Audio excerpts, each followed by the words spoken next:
kee nurraati baay'isi jecha sagalee kee nu dhaabe guutumse tokkummaa nuuf kenni yaa Gooftaa yaadaan tokko taana tokkummaa nuuf kenni yaa Gooftaa yaadaan tokko taana akka duukaa bu'oota keetti si wajjin jiraanna akka duukaa bu'oota keetti hafuura kee jabaanna tokkummaa nuuf kenni yaa Gooftaa yaadaan tokko taana tokkummaa nuuf kenni yaa Gooftaa yaadaan tokko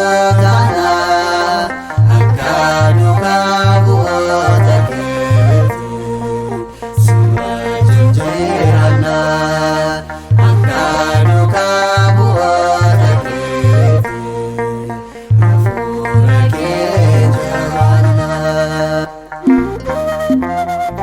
Meeshaa nagaa hafuura qulqulluutiin tokkummaa eeguuf jabaadhaa.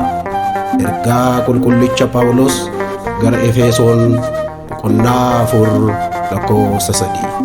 Galannaa ta'uu Abbaa, Ilma, Hafuura Qulqulluuf hanga bara baraatti. Ameen.